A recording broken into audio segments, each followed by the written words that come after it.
Senhor Deus, Pai amado, eu quero muito te agradecer, Pai eterno, por essa oportunidade que a gente tem de estudar sobre esse assunto.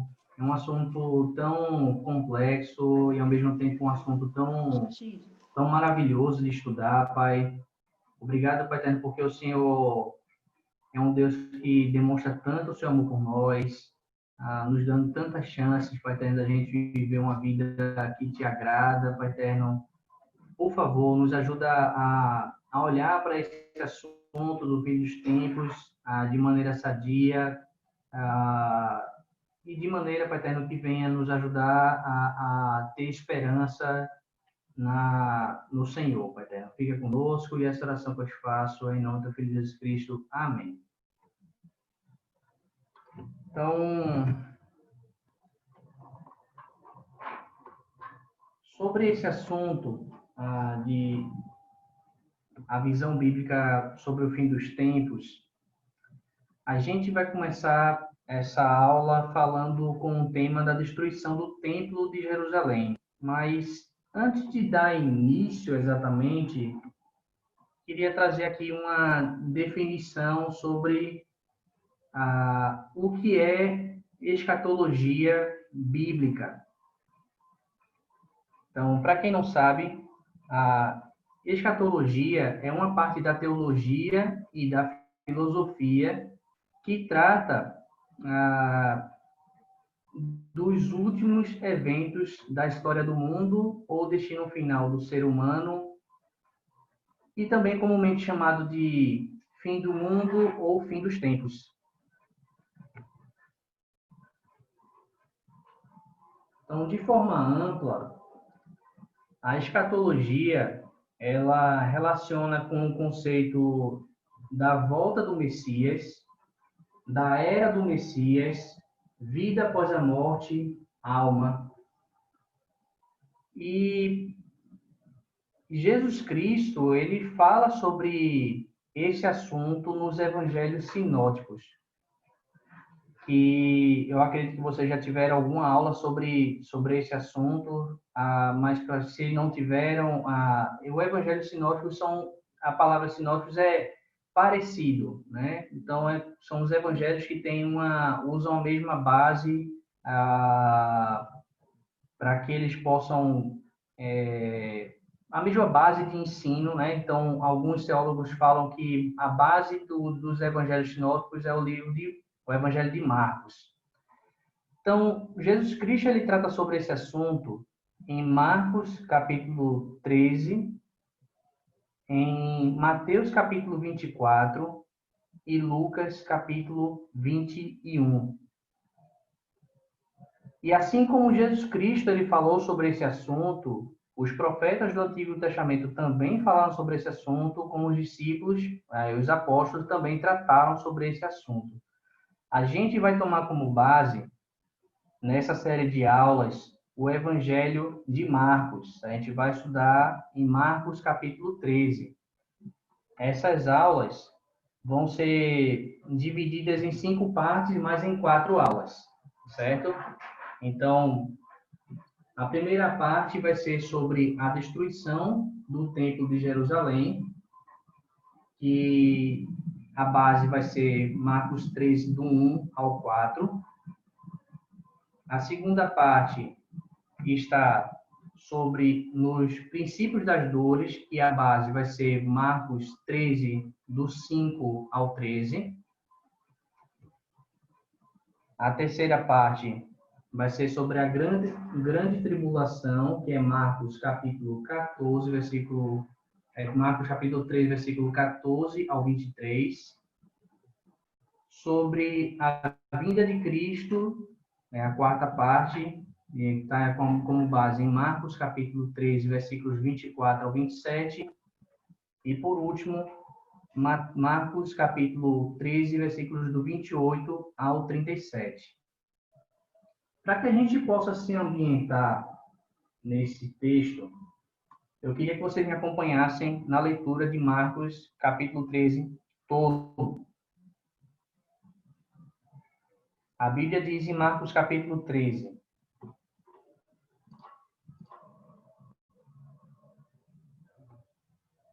Vamos lá.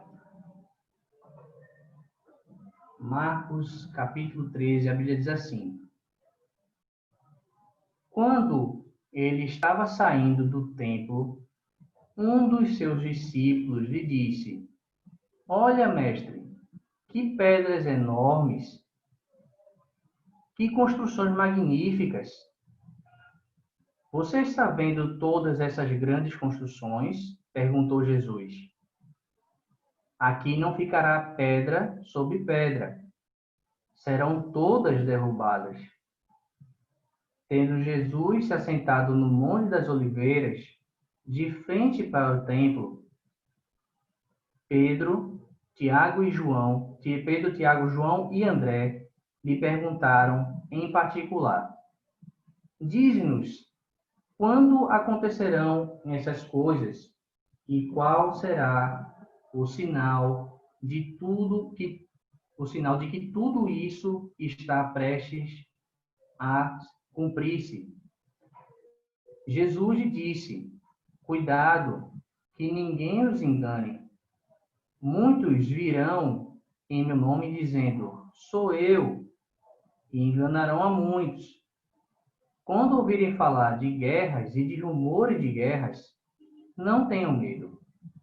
É necessário que tais coisas aconteçam, mas ainda não é o fim.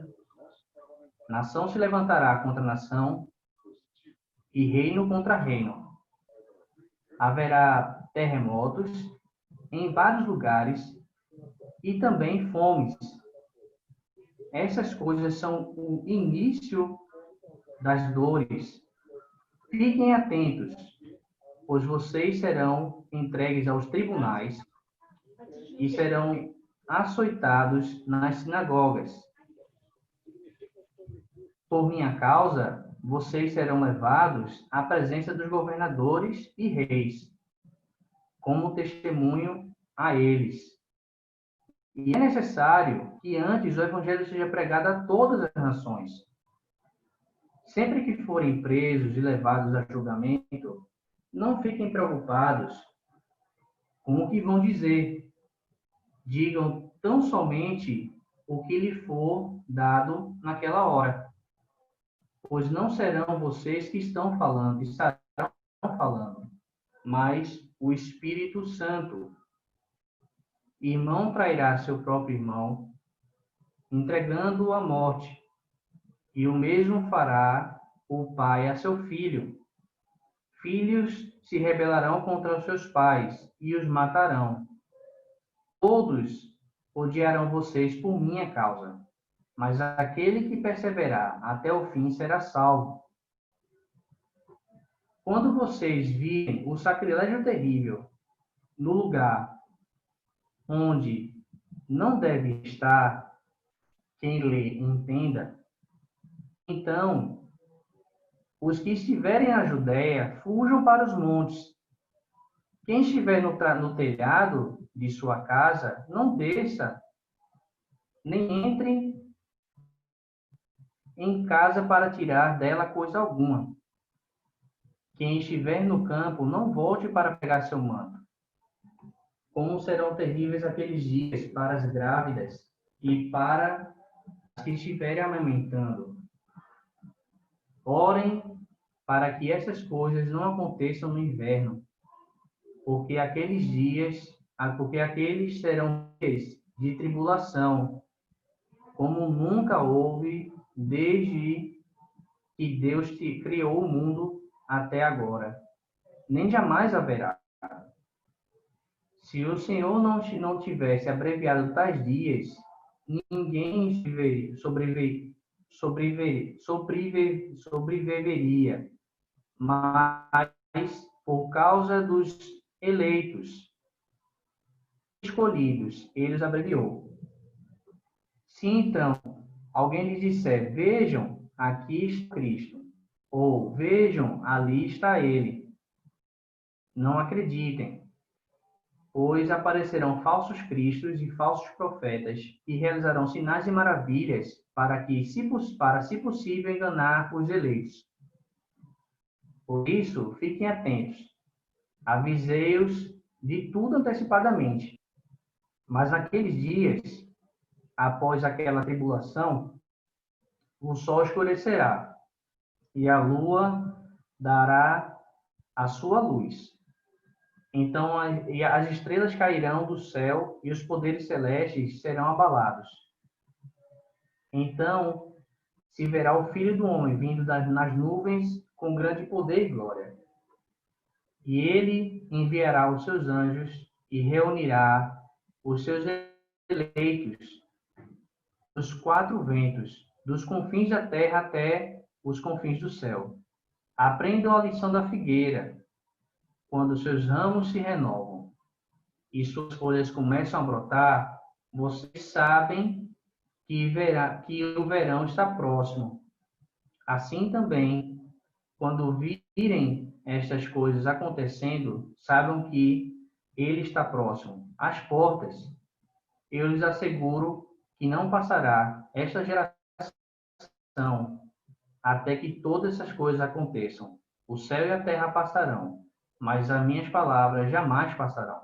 Quanto ao dia e à hora, ninguém sabe, nem os anjos no céu, nem o Filho, senão somente o Pai. Fiquem atentos, vigiem. Vocês não sabem quando virá o tempo, quando virá esse tempo. É como um homem que sai de viagem. Ele deixa sua casa, encarrega de tarefas cada um dos seus servos e ordena ao porteiro que vigie. Portanto, vigiem, porque vocês não sabem quando o dono da casa voltará. Se à tarde ou à meia-noite, ao cantar do galo ou ao amanhecer. Se ele vier de repente, que não os encontre dormindo. O que lhes digo a todos, vigiem. Bem, esse texto ele é um texto um pouco grande, desculpe um pouco da minha leitura atrapalhada. Jesus ele está falando que ele estava num templo com os discípulos. E esse templo é o templo conhecido pelos historiadores como o Templo de Herodes. O Templo de Herodes é também conhecido como o Templo de Jerusalém. Herodes ele construiu esse templo por volta de 17 e 18 a.C. E a sua construção terminou em 65 depois de Cristo. O primeiro templo foi construído por Salomão. E esse templo foi destruído na invasão da Babilônia em 586 a.C. Então, esse é o contexto mais rapidamente falando histórico do templo. Mas sobre essa passagem que a gente acabou de ler, se a gente conseguisse fazer uma visão dela do tempo, na linha do tempo da história, seria mais ou menos assim. Então, o que a gente está visualizando é que Jesus Cristo tem a sua vida e a sua morte, né? Por volta de 33 depois de Cristo. Até a destruição do Templo de Jerusalém aconteceu em 70 depois de Cristo. Depois desse período, o texto que a gente acabou de ler fala que vai vir um momento chamado Princípios das Dores, e fala depois que dos princípios das dores vem o que o texto chama de grande tribulação. Essas palavras exatas estão mais ligadas a João Ferreira de Almeida, e não a NVI, como a gente acabou de ler, por isso que talvez tenha passado despercebido por alguns. Só depois da grande tribulação, que seria a segunda vinda de Jesus Cristo. A gente vai se ater a esse momento que está grifado, que está com a seta, né? Que é só o momento entre a vida e a morte de Jesus Cristo e a destruição do templo. Saiu o som, Ok? né? Então, Jesus ele fala no texto que a sua segunda vinda acontecerá após a destruição do templo de Jerusalém, o que aconteceu em 70 depois de Cristo, passando por um período que ele se refere como um período do princípio das dores depois da grande tribulação. O fim dos tempos é um evento que tem início na primeira vinda de Cristo e terá o seu fim na segunda vinda de Cristo. Em outras palavras, o que é que eu estou afirmando? Que a gente já está vivendo o fim dos tempos. Contudo, o que o texto ele afirma, o que a gente pode afirmar a partir do texto é que é o seguinte, que pode ser que a gente esteja vivendo nesse período dos princípios das dores e ainda falte mais 1000 anos, mais 2000 anos ou 3000 anos para Jesus Cristo voltar, porque a gente ainda vai ter que passar por um período chamado de grande tribulação. Ou a gente já esteja passando pela grande tribulação e Jesus Cristo volte semana que vem. Então, o que a gente pode afirmar com certeza, quando a gente lê o texto dos evangelhos, sobre e a gente faz esse estudo, olhando para a linha do tempo, é que a gente não tem como definir o momento exato da segunda vinda de Cristo. Ao longo da história, houve alguns grupos religiosos que tentaram, através de cálculos, adivinhar a data da volta de Cristo. E eles erraram. Outra coisa que a gente pode também ver, segundo esse texto, é que a gente não sabe em qual momento a gente está, princípio das dores ou grande tribulação. Uma das coisas que Jesus Cristo não menciona, o que os apóstolos vão falar, é sobre o milênio. Existem 4 grandes correntes sobre esse assunto do fim dos tempos, que é o amilianismo, pós-milianismo, pré-milianismo histórico e pré-milianismo dispensacionalista. Eu não coloquei isso no slide porque não vamos tratar desse assunto. A gente não vai se aprofundar nesses 4 pontos do milênio, né, do fim dos tempos. A gente não vai falar sobre isso. A diferença, só para falar um pouco sobre isso, o que ocorre a diferença sobre essas 4 correntes? É porque há diferentes formas de interpretar o fim dos tempos. Há maneiras diferentes de interpretar os textos proféticos e apocalípticos. Então, quando um determinado grupo tem uma forma de interpretar, um método de interpretação, acaba influenciando a forma como ele vê um texto bíblico. Então, por isso que há pelo menos essas 4 correntes principais sobre esse texto, sobre esse assunto, melhor dizendo. Então, como falei, eu não pretendo me aprofundar sobre esse ponto, sobre o milênio, sobre esses 4 pontos, ok? A gente vai buscar analisar mais o texto mesmo de Marcos. Eu queria novamente chamar a atenção para a leitura de Marcos, capítulo 13, versículos do 1 ao 4 agora.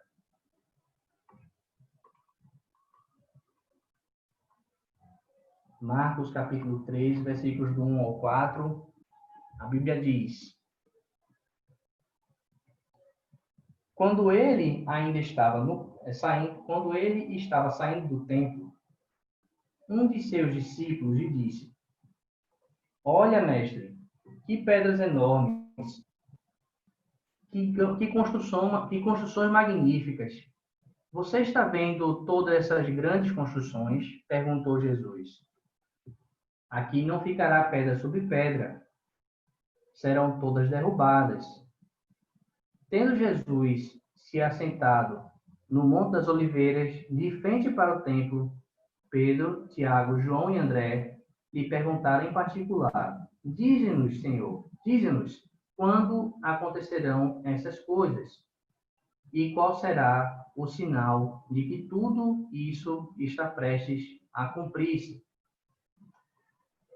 Aqui o contexto do que Jesus Cristo ele fala sobre esse tema que a gente está tratando da destruição do Templo de Jerusalém, ou o Templo de Herodes, é o seguinte: ele tinha saído do templo e seus discípulos demonstraram uma admiração pela beleza do templo.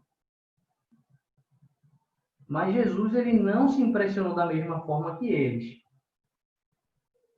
Os discípulos mostram admiração com o templo, dizendo: Olha, mestre, que pedras enormes, que construções magníficas. Jesus responde para eles: Você está vendo todas essas grandes construções? Aqui não ficará pedra sobre pedra, todas serão derrubadas.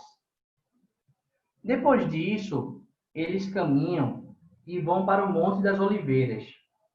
O Monte das Oliveiras é um monte que fica de frente para o Templo de Jerusalém. E lá, nesse monte, 4 discípulos se aproximam de Jesus, que é Pedro, Tiago, João e André, e perguntam em particular sobre o que é que acontecerá, quais são os sinais do que essas coisas que está prestes a acontecer. Bem, o templo, ele fazia parte do centro da religião judaica. E quando Jesus afirma que ele seria destruído, poderiam surgir um monte de dúvidas na mente dos discípulos. Mas eles dedicaram a fazer 2 perguntas: quando tudo isso aconteceria e quais sinais? E Jesus usa dessas 2 perguntas para falar do que hoje na teologia se chama de escatologia. A destruição do templo está ligada com o fim dos tempos. E é o que a gente vai buscar entender o porquê está ligado. Vemos que na pergunta havia uma curiosidade sobre quais sinais de que o templo seria destruído. Jesus não só responde a essa pergunta, como ele fala sobre o fim dos tempos, como ao longo da série a gente vai pretender responder e deixar isso cada vez mais claro. Mas o que eu queria que vocês entendessem é que, independente da corrente o qual você acredite sobre esse assunto, ou eu acredite sobre esse assunto, a corrente do fim dos tempos, a mensagem central da escatologia bíblica é o que eu vou deixar para falar no final da aula. Existe um tema central nesse, certo? É isso que eu queria deixar claro. Existe um tema central e o que a gente precisa se aprofundar nisso, o que a gente precisa se apegar, principalmente, é sobre esse tema central nessa aula. Então, qual o contexto histórico do que estava acontecendo aqui? Nesse momento, eles estavam vendo o templo sendo restaurado por Herodes. Como eu já falei, esse templo ele estava sendo começou a ser reconstruído por volta de 17, 18 a.C. e ele só foi terminar em 65 depois de Cristo. Tudo que os judeus queriam era ver a imponência desse templo. Tudo que eles queriam ver era esse templo marcar a presença de Deus e da religião na sociedade. Então, durante muito tempo, até mesmo a gente vê nas escrituras, né, Deus associando a sua presença ao tabernáculo, ou até mesmo o templo, aos símbolos que tinham lá dentro do templo. Por exemplo, você pode estudar o livro de Êxodo e ver algum desses elementos marcando a presença de Deus ali diante do povo, no tabernáculo e um pouco mais à frente no templo. Esse templo não só ele era maior do que o que Salomão construiu, como também ele tinha muitas pedras preciosas, o que certamente influenciava a visão, ampliava esse tipo de visão que um judeu ele olhava para o templo. Agora, fico pensando, e eu fiquei me perguntando quando eu estava preparando essa aula, como é que seria a minha reação se eu fosse um desses discípulos?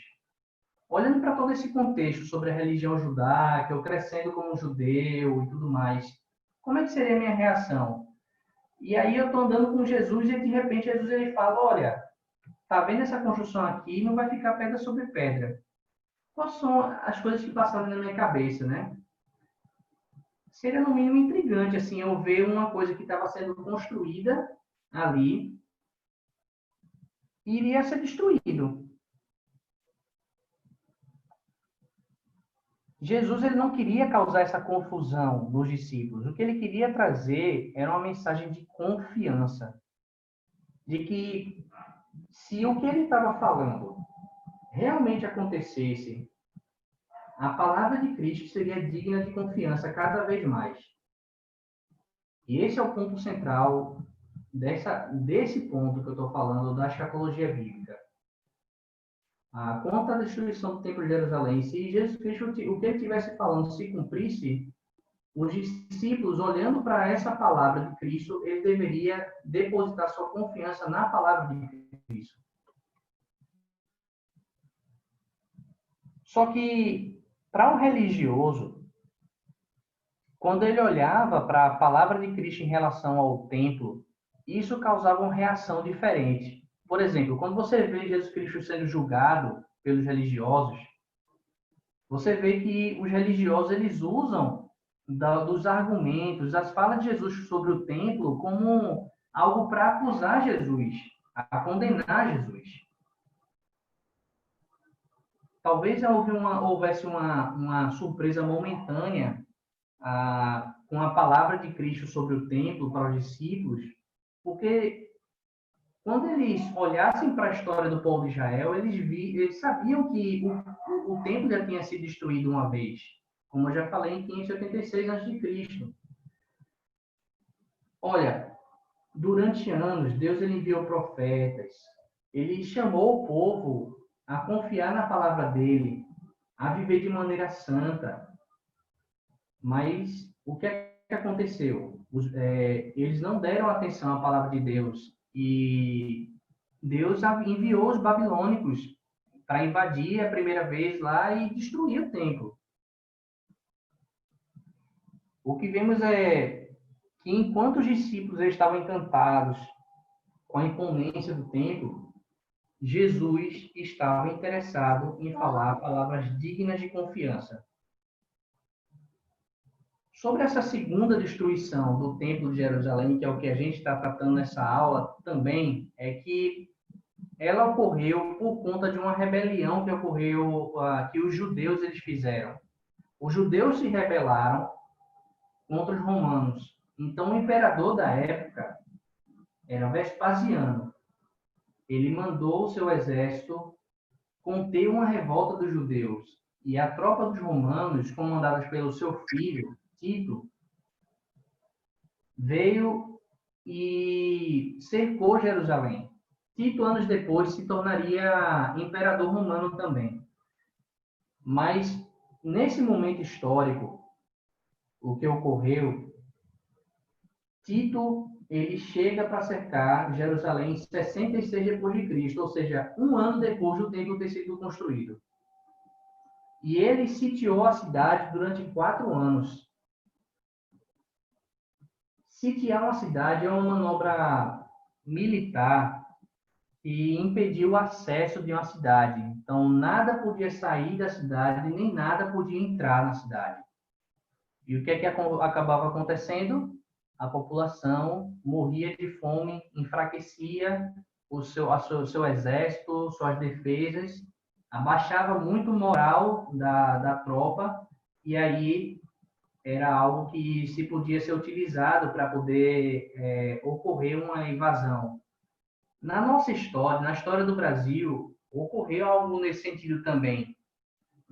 Talvez algum de vocês seja professor de história, talvez alguns de vocês lembrem das aulas de história.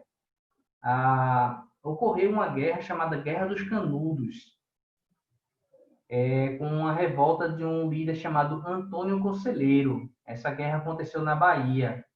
Então, um exército a comando do Marechal Bittencourt cercou a cidade de Canudos e impediu que houvesse os suprimentos para aquela cidade. E assim o exército brasileiro ganhou essa guerra. Da mesma forma que ocorreu, né, com os romanos, outros povos, outros exércitos utilizaram essa manobra ao longo da história. Então, os romanos cercaram Jerusalém durante 4 anos. Então, imagine como é que seria você viver numa cidade por 4 anos sem receber nenhum suprimento de comida. É complicado.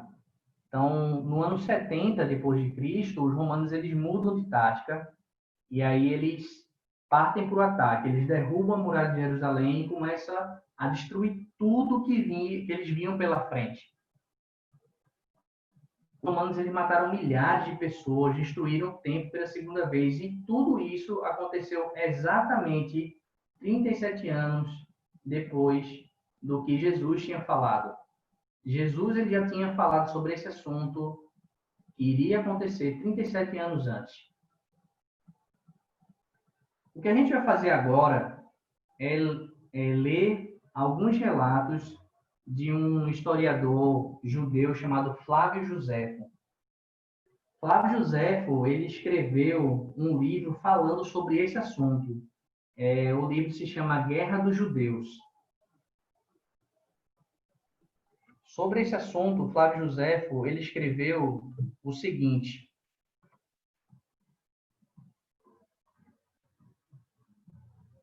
é então um caso miserável, uma visão que até poria lágrimas em nossos olhos.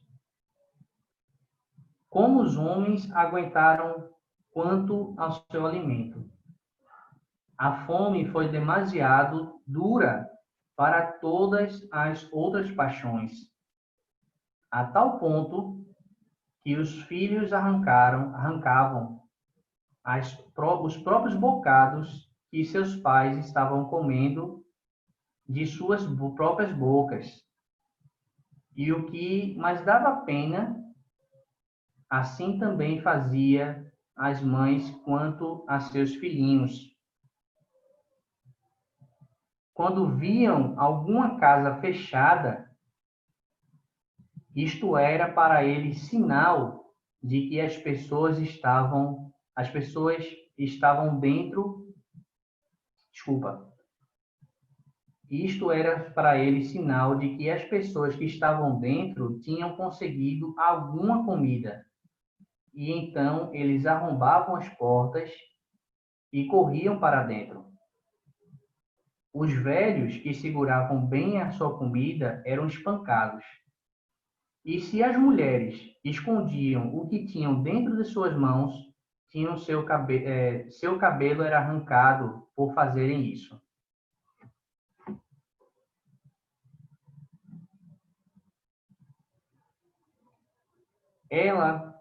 Outro trecho desse livro fala, ela então tentou a coisa mais natural e agarrando seu filho, que era uma criança de peito, disse, ó pobre criança, para que eu te preservei nesta guerra, nesta fome e nesta rebelião?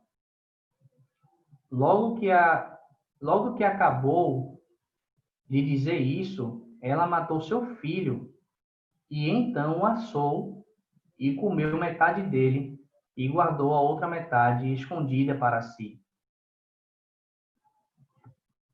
Outro trecho do livro fala: eu falarei, portanto, aberta e francamente.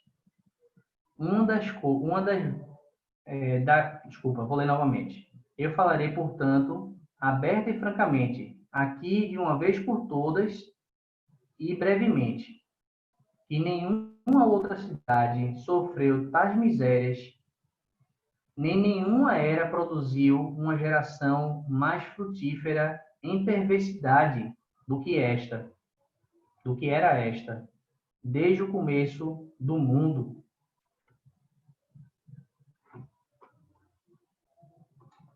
Outro trecho fala: ora, o número daqueles que foram levados cativos durante toda esta guerra foi verificado ser 97.000, como foi o número daqueles que pereceram durante todo o cerco, 11 centenas de milhares, a maior parte das quais era, na verdade, da mesma nação, porém não pertencentes à própria cidade, pois tinham vindo de todo o país para a festa dos pães asmos, e foram subitamente fechados por um exército. Vê que situação. Uma parcela do grupo dos judeus foram passar as festas e no momento que do cerco de Jerusalém morreram. Outro trecho fala: ora, uma vez que César não foi de modo algum capaz de conter a entusiástica fúria dos soldados e o fogo que avançava mais e mais, assim foi a Sagrada Casa queimada, sem aprovação de César. Ora, tão logo o exército não teve mais pessoas para matar e saquear, César deu ordens para que não demolissem mais a cidade inteira e o templo. Então, vocês veem aqui o que é que aconteceu com essa cidade, né? 37 anos depois do que Jesus Cristo tinha falado, realmente aconteceu, né? Bem, eu tenho uma interpretação pessoal que eu vou trazer aqui nessa aula, sobre esse contexto, que tem a ver com Jesus Cristo e os judeus, né? Eu acredito que tudo que aconteceu com os judeus é que tem consequências nas escolhas deles mesmos. E quando eu falo sobre isso, eu quero enfatizar que eu não estou querendo deixar a entender que existe um Deus vingativo. O que eu estou querendo falar é que existe um Deus pleno. No julgamento ilegal de Cristo, diante de Pilatos, eles pediram a condenação de Jesus e bradaram que as consequências dessa condenação de Jesus caíssem sobre eles. Isso está falado em Mateus, capítulo 27, versículos 24 ao 26. A Bíblia fala: quando Pilatos percebeu que não estava obtendo nenhum resultado, mas, pelo contrário, estava se iniciando um tumulto, mandou trazer água, lavou as mãos diante da multidão e disse: estou inocente do sangue deste homem. A responsabilidade é de vocês. Todo o povo respondeu: e o sangue dele caia sobre nós e sobre os nossos filhos. Então Pilatos soltou Barrabás e mandou açoitar Jesus e o entregou para ser crucificado. Bem, eu queria trazer algumas conclusões que eu penso de tudo que eu trouxe para vocês a respeito da destruição de Jerusalém e até mesmo sobre esse último ponto que eu falei agora. A primeira conclusão que eu queria trazer é que eu chego ao estudar sobre esse assunto é que Jesus deu muitos avisos e falou muitas coisas ao longo do seu ministério. Mas muitas vezes, quando a gente olha para nossas vidas, ou até mesmo os judeus olhavam para as vidas deles, a gente não tem noção da responsabilidade de muitas das decisões que a gente toma. Decisões ruins, né? E até mesmo boas também. Mas o que eu estou falando são das decisões ruins. Muitas vezes a gente toma decisões ruins na vida e a gente não tem noção dessa decisão, do que é que vai ser isso lá na frente. Para mim, não foi diferente com esses judeus que mandaram por Jesus Cristo ser crucificado e que rejeitaram Jesus Cristo como Salvador. A rejeição de Israel a Jesus, assim como em muitos outros momentos da história do povo de Israel, sempre rejeitando a palavra de Deus, trouxe juízo como consequência em vários momentos da história do povo de Deus. Como Paulo ele fala em Romanos 9, ele fala que Jesus tornou-se a pedra de tropeço para esses judeus, né? Então, para alguns, Jesus ele se tornou a pedra de tropeço. Mas quando a gente olha para Romanos 6, a gente vê que Jesus, para outros, ele se torna fonte de salvação. Então, ao estudar sobre a destruição do templo, o que Jesus Cristo ele quer causar em nós é que a gente tenha confiança na sua palavra. Porque, confiando na sua palavra, ele se torna para a gente fonte de salvação. Foi assim que ocorreu com os cristãos que deram atenção ao que Jesus Cristo falou sobre a destruição de Jerusalém. Queria também trazer outras reflexões que eu acho que me chamam mais atenção sobre esse estudo. Sobre a mensagem do Fim dos Tempos, o que a gente precisa aprender é o seguinte. Primeiro, a mensagem central da escatologia bíblica é de encorajamento à fidelidade. Porque a partir do momento que o que Cristo fala acontece, então nós devemos ser fiéis a ele em toda circunstância, até o fim. Um segundo princípio que eu trago sobre essa mensagem é que a mensagem da escatologia também traz uma mensagem da bondade de Deus. Porque a segunda vinda de Cristo poderia ter acontecido antes de eu e você conhecermos a vontade de Cristo. Conhecermos a palavra de Cristo. E isso mostra a bondade de Deus para conosco. Um outro princípio que eu tiro também desse estudo sobre a escatologia, né, é que a mensagem da escatologia é uma mensagem da misericórdia de Deus. Porque mesmo a gente conhecendo a Deus, muitas vezes a gente vive um ciclo de pecado em nossas vidas. E a gente vivendo um ciclo de pecado em nossas vidas mostra com clareza que muitas vezes a gente tem uma falta de urgência em se arrepender. Então, estudar sobre a escatologia, nos advertindo sobre a volta de Cristo, nos ajuda a ver a misericórdia de Deus agindo, nos dá tempo para voltarmos a ser urgentes com nossas vidas.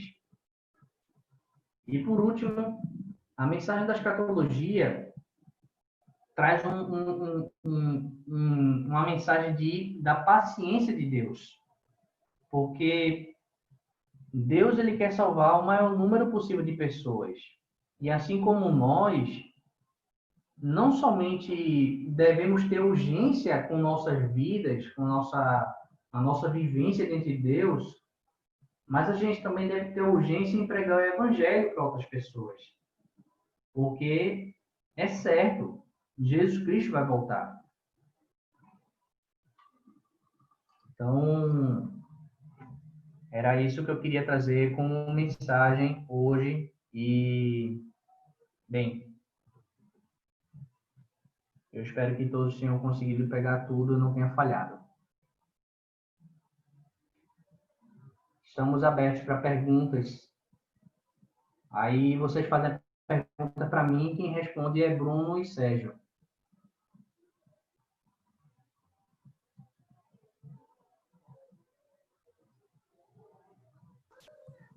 Pessoal, eu vou pedir, quem quiser então fazer a pergunta, vamos deixar todo mundo o microfone fechado. Quem quiser, abre e faz a pergunta, fechando logo em seguida, tá bom? Aí fica mais fácil para o Felipe poder responder. Obrigado.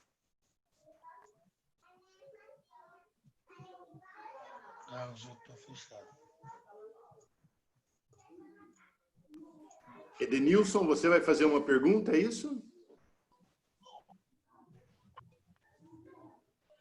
Ok, pode fazer pergunta.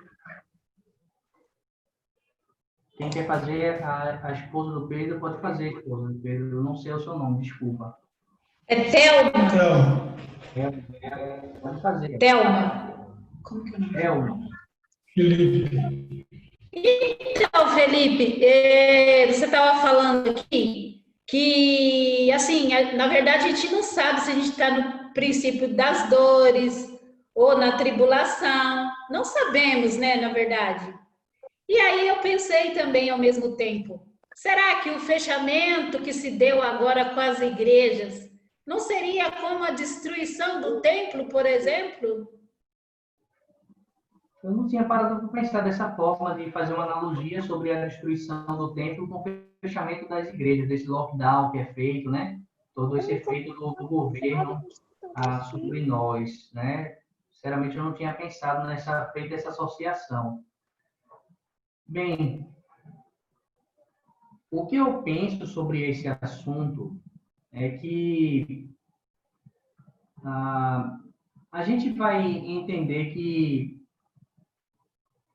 pelo menos assim, o que eu acredito, certo? Existem correntes teológicas sobre esse assunto, como eu falei, existe um corrente diferente, mas o que eu acredito é que cada vez mais vai ficar pior, né? E isso realmente para que a gente seja provado quem vai ser fiel até o fim. É o que eu acredito. Existe uma outra corrente teológica sobre esse assunto que acredita que vai ficar pior, mas depois vai melhorar. E aí, nessa melhora, vai ser o campo aberto para a pregação do evangelho, muitos judeus vão ser convertidos, e aí Jesus Cristo volta. Quem dera seja assim. Eu não acredito. Eu acredito que vai ficar cada vez mais pior. Mas falando sobre essa questão da interferência do Estado na igreja, aconteceu já muitas vezes isso também. O que eu vou trazer nas outras aulas é que muitas vezes os sinais que a gente vê hoje em dia, cristãos de antigamente também viam esses sinais. E eles, sinais que eram até mesmo piores do que a gente está vendo hoje. E não, Jesus Cristo não voltou, né? Então, eu acredito que a gente é chamado realmente a se concentrar na fidelidade e não ficar tentando estipular o tempo da volta de Cristo, ou tentar ficar vendo, ali é um sinal, ali é outro sinal, ali é outro sinal. Não sei se eu fui claro. Obrigado. Próxima pergunta.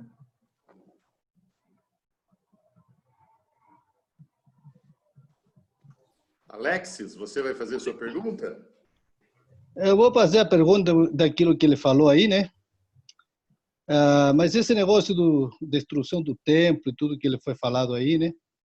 Isso aí não tem a ver com apostasia, Ok, boa porque pergunta. a gente vive num tempo, tudo bem que, como você falou, as pessoas precisam pregar o evangelho, mas está acontecendo muito também apostasia. Não teria a ver com isso, não tem a ver com isso? Ok, boa pergunta, Alex. A apostasia, Jesus ele não trata sobre esse assunto.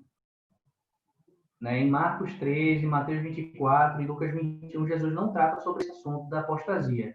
Quem vem tratar esse assunto é Paulo, na carta aos Tessalonicenses. Então, no contexto de Paulo, quando você começa a juntar os quebra-cabeças do assunto, aí que a gente entra no assunto da apostasia. Existe uma corrente que acredita, sim, nessa questão de que a apostasia ela faz parte do processo, né, antes da vinda de Cristo, depois da grande tribulação, eu não lembro exatamente qual o momento, eu preciso dar uma revisada no estudo para estar mais preparado para falar em qual momento seria isso para essa corrente desse assunto, né? Mas, sim, a apostasia faz parte, sim, desse processo antes da vinda de Cristo. Eu não tenho como afirmar se a gente está vivendo o momento da apostasia, olhando da perspectiva do que Paulo fala. Eu não tenho como afirmar. O que eu tenho como afirmar é que a gente já passou do período da destruição do templo. Isso é o que o texto fala, e o que a gente deve se prender. Realmente é o que o texto fala. Né? A gente já passou do período do fim da destruição do templo, mas a gente não tem como definir se a gente está no fim no período dos princípios das dores ou da grande tribulação. Mas, e sim, se for resumidamente, olhando na perspectiva da teologia paulina, a gente vai sim haver um momento de apostasia. A apostasia, bem, eu não sei se todo mundo sabe o que significa apostasia, no caso, um momento de esfriamento da fé. Então, muita gente que está dentro da igreja vai estar sendo encontrado com o esfriamento da fé, né? Então, elas vão se afastar de Deus e muitas delas mesmo vão estar na igreja, se a gente olhar para o contexto do joio e do trigo também. O joio cresce junto do trigo, né? Então, no julgamento é que vai haver essa separação do joio e do trigo. Então, por isso que muitas pessoas, alguns teólogos afirmam que na igreja cresce joio e trigo e é Deus quem vai fazer essa separação, né, no momento adequado, na segunda vinda de Cristo no dia do julgamento.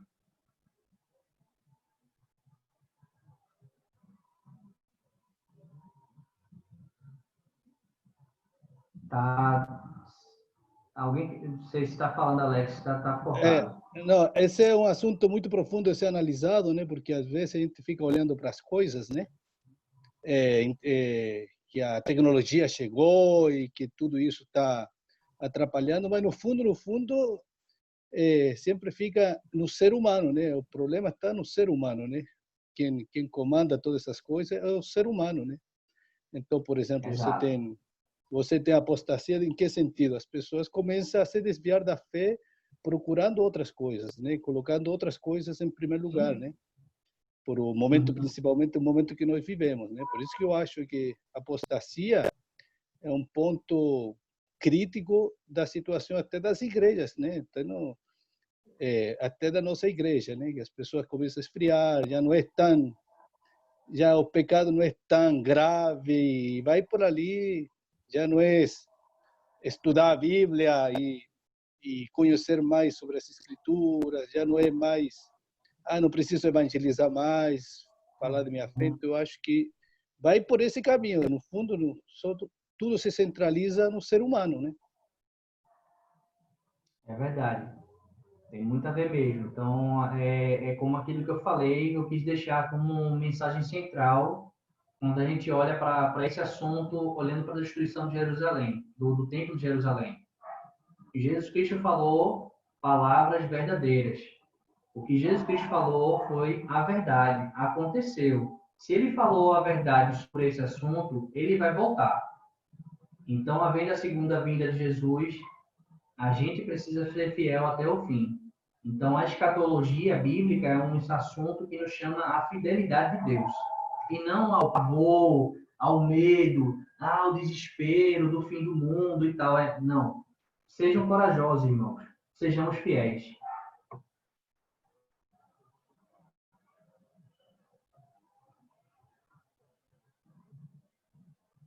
Alguém tem mais alguma pergunta?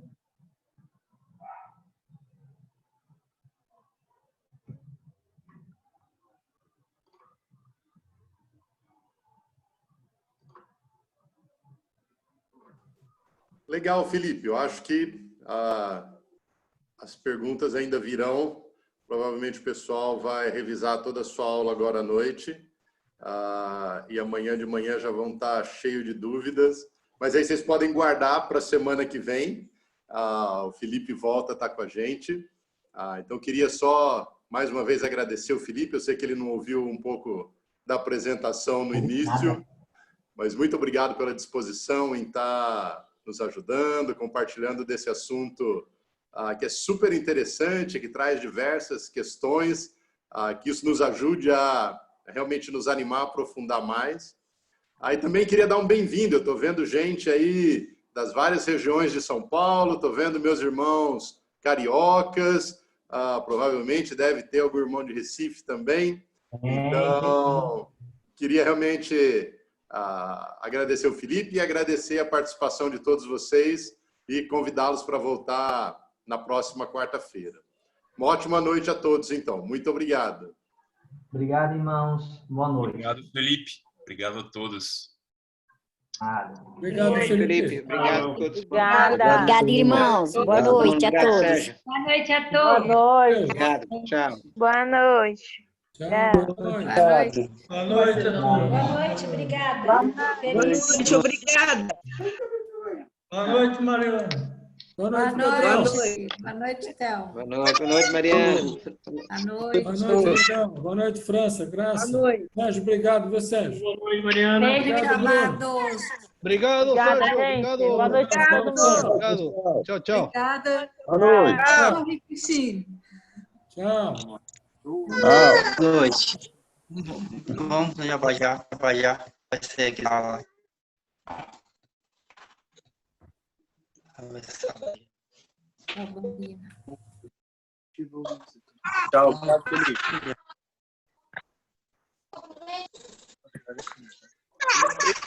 Obrigado. Valeu, Boa noite, Felipe. Valeu, Sérgio. Boa noite, Fábio. Um abraço, meu irmão. Um abração. Alex. Boa noite. Boa noite, Alex. Tchau. Boa noite a todos. Sérgio Ricardo, um abraço, Sérgio. Obrigado, outro abraço.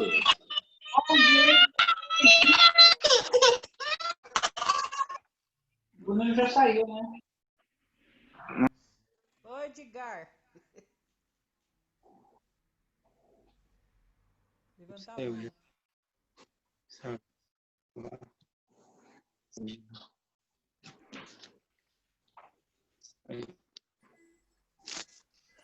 Valeu, pessoal. Ótima noite, então. Até quarta.